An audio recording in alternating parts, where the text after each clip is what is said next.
Now away from politics, one of the brightest voices to emerge from the UK classical music scene this year is Nigerian-born soprano Francesca Chiejina. Fresh from her standout performance at the Proms last weekend, she is being hailed as a jewel of the nation and a rising star on the global stage. Her journey speaks not just to artistry, but also to discipline, resilience, and the business of culture. A reminder that talent, when nurtured, can become a powerful export for both the UK and Nigeria.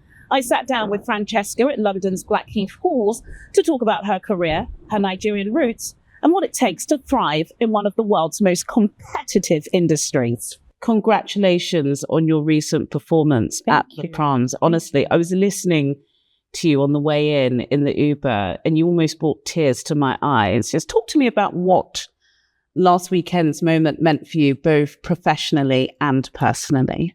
Oh, well, I mean, I can't take all the credit for making you cry. Goretzky wrote a hell of a piece. I mean, that piece is, I think it's still the highest selling piece of classical music, over millions. And this was in 91 when Don Opshaw recorded it. So I think it was an honor. I mean, beyond, honestly. And I've been lucky to perform this piece since 2017. So by the time I got to it at the Proms, it's in my body. I can sing it in my sleep. My whole family was there. 5,000 people in the audience. How many standing ovations? Come on. A bit greedy with 3. But you could hear a pin drop at moments. And I just thought haven't felt that kind of atmosphere anywhere. And obviously, big ups to the piece. The piece is almost worshipped in the classical music community. And I was just blessed to be the one presenting it. I think the last time they did it at the Proms was 2013. So I'm just happy to be here.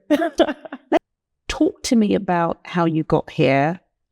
And for many people, they won't realize that you are quite rare. It's not many Blacks, many Nigerians that get to feature at the Proms.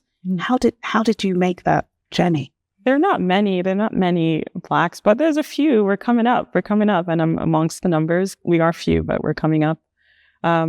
Blackheath Halls, specifically about this building and this community, they gave me my first professional gig back in 2015. So I have a long history with this hall, and but the longer history with classical music is my father put us, me, my 2 brothers, and my little sister in music lessons back at the Muzon Center. Quite typical for Nigerians, yeah. Well, exactly. You have to have a curriculum activity extra. Exactly. And for some reason, I think I'm musically inclined as an African, and also growing up in a house where my dad blasted Motown all Saturday. So I took to it immediately, and it's the thing that kept coming up in my life, music as a form of self-soothing.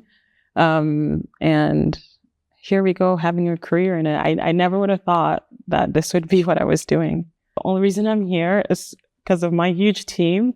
I have 2 voice teachers, I have coaches, I have 2 agents.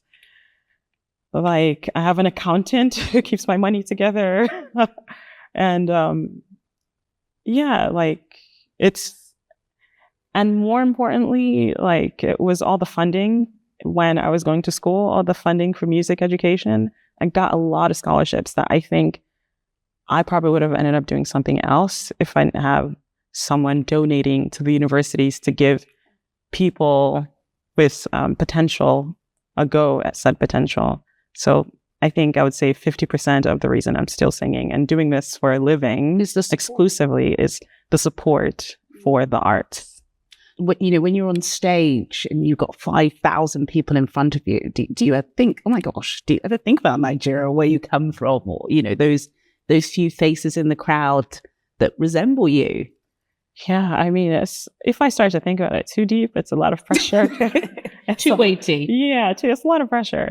So I tend to try and focus on, I always say this and it's so cliche, but I tend to focus on being really focused on being good at the thing. Yeah. And then being an expert. Yes, as much, like sacrificing, putting in the hours. And then naturally you draw in people because like you just as a human being are just naturally attracted to excellence. Yeah. It's very attractive.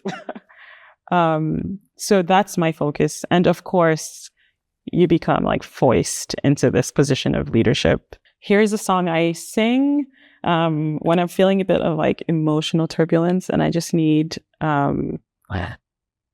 serenity and assurance. It's I Trust in God. I trust in God wherever I may be, upon the land or on the rolling sea. Oh, come what may, from day to day, my Heavenly Father watches over me. I trust in God, I know He cares for me, on mountain peak or on the rolling sea. Though billows roll, He feeds my soul. My Heavenly Father watches over